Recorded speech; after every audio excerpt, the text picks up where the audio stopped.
Assalamualaikum warahmatullahi wabarakatuh. Selamat malam rekan-rekan sekalian dan salam sejahtera untuk kita semua.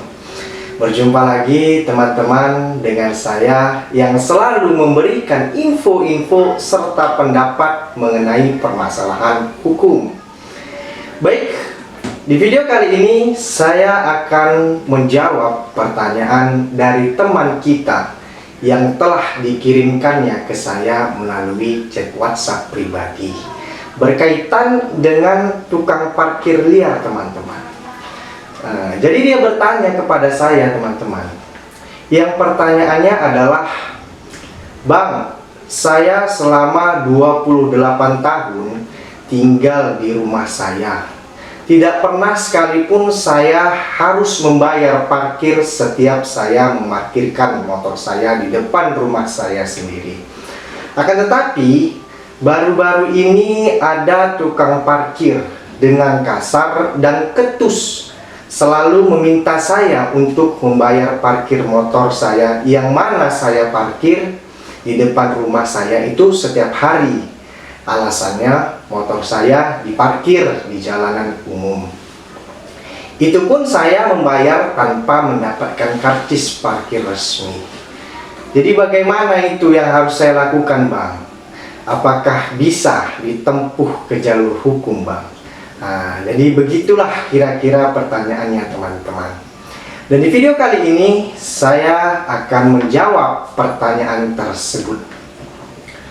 Jadi teman-teman, berkaitan dengan permasalahan ini, ada kalanya setiap masalah itu kita harus menyelesaikannya dengan kepala dingin terlebih dahulu, teman-teman.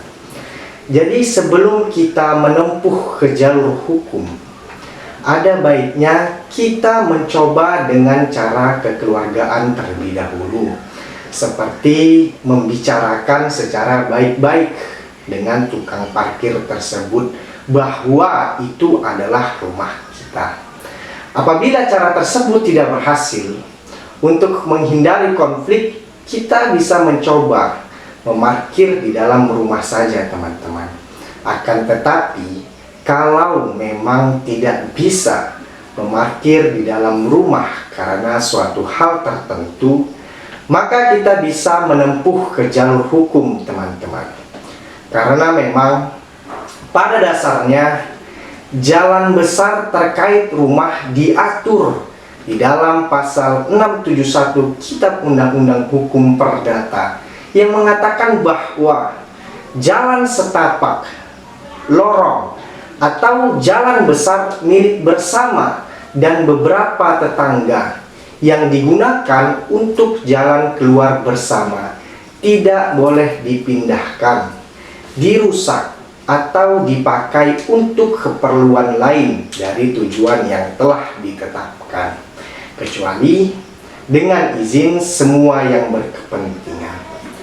Oleh karena itu, sudah menjadi hak kita untuk mempergunakan jalan di depan rumah kita, walaupun mungkin jalan tersebut berbatasan langsung dengan jalan umum.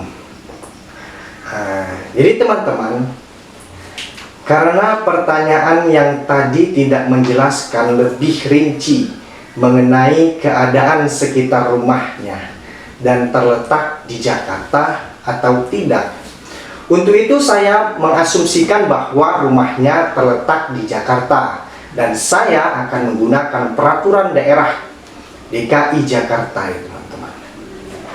Apabila rumahnya tidak terdapat dalam kawasan komersial, pertokoan, pusat perdagangan, atau perkantoran yang tidak ditetapkan oleh gubernur sebagai fasilitas parkir di ruang milik jalan, maka tidak seharusnya ada pungutan parkir yang dilakukan oleh orang tersebut, teman-teman. Lebih lanjut lagi, apabila tukang parkir tersebut tidak memiliki izin untuk menyelenggarakan parkir, maka parkir di depan rumah tersebut bukanlah parkir yang sah.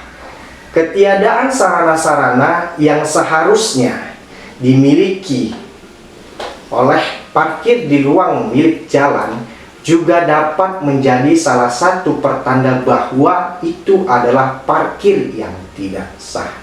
Seperti yang disebutkan dalam peraturan daerah perparkiran, yaitu di dalam pasal 68 ayat 1 mengatakan bahwa setiap orang atau badan hukum atau badan usaha yang menyelenggarakan parkir tidak memiliki izin dari gubernur, sebagaimana dimaksud dalam pasal 21 ayat 1, dikenakan sanksi administratif, sebagaimana dimaksud dalam pasal 63 ayat 1, dan dikenakan denda administratif paling banyak 50 juta rupiah. Lalu teman-teman, apabila tukang parkir tersebut tetap bersikeras bahwa itu bukan parkir liar, kita dapat membuktikannya dengan beberapa hal yang seharusnya ada pada parkir yang sah. Yaitu yang pertama, setiap penyelenggara parkir wajib menyediakan petugas parkir yang wajib memakai pakaian seragam, tanda pengenal, dan perlengkapan lainnya.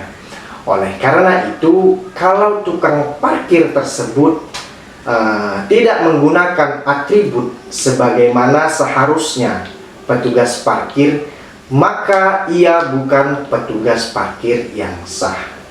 Lalu yang kedua, petugas parkir mempunyai beberapa tugas yang salah satunya adalah menyerahkan karcis parkir, dan kita mempunyai hak untuk memperoleh karcis parkir atau kartu parkir atas pemakaian satuan ruang parkir. Jadi teman-teman, kita sebagai penghuni tidak seharusnya membayar parkir di depan rumah kita sendiri.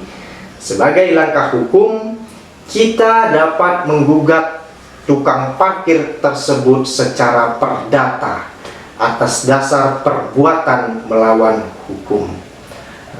Selain itu, berkaitan dengan pertanyaan tadi, seperti yang telah dijelaskan bahwa tukang parkir tersebut selalu meminta uang parkir dengan kasar dan ketus.